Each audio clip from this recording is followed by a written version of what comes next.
we are thinking about debt, the most important distinction, which most people are unaware of, is the distinction between a currency issuer and a currency user.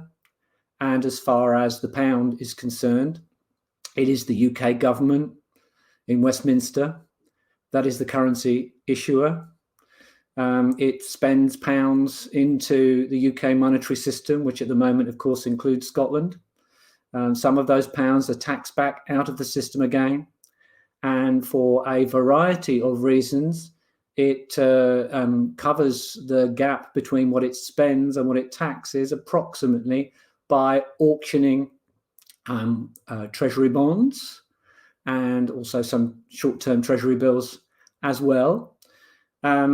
People regard those treasury bonds as debt, but they are not debt in the conventional sense of the term. They're better thought of actually as a form of interest-bearing money. The UK government is the currency issuer. It does not have to go and find pounds before it spends them. Every pound that the UK government spends is a new pound in the UK monetary system and is then available, you're right, for people to save.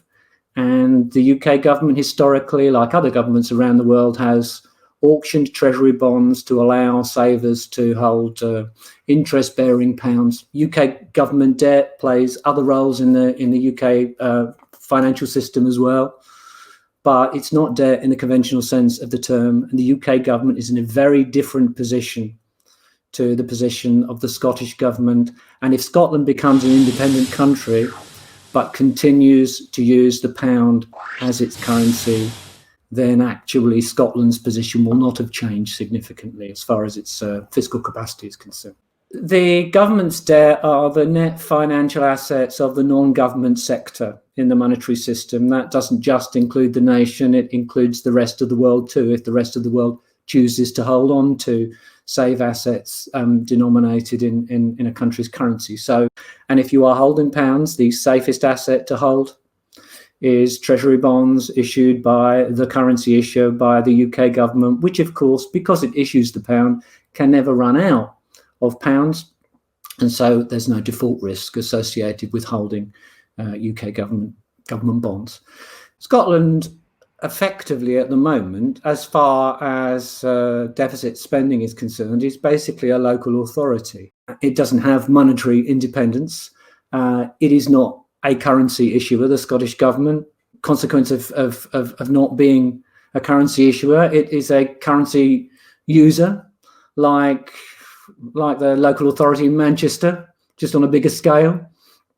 And consequently, the Scottish government, if it was free to issue debt without being limited by Westminster in terms of the amount of debt which it did issue, would be faced with the same constraints that any other currency user is faced, would be faced with a possibility of default risk and insolvency if they ran up debts that they couldn't repay.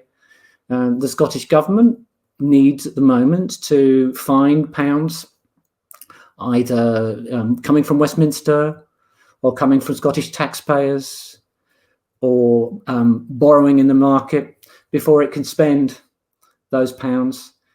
It's not a currency issuer, of course. The UK government is the currency issuer. It does not have to go and find pounds before it spends them. Every pound that the UK government spends is a new pound in the UK monetary system and is then available, you're right, for people to save.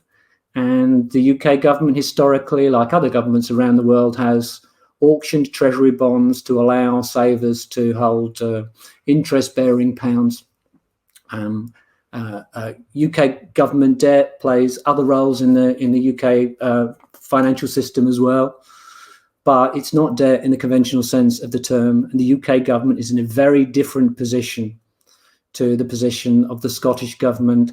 And if Scotland becomes an independent country but continues to use the pound as its currency, then actually Scotland's position will not have changed significantly as far as its fiscal capacity is concerned. It'll still be faced with default risk.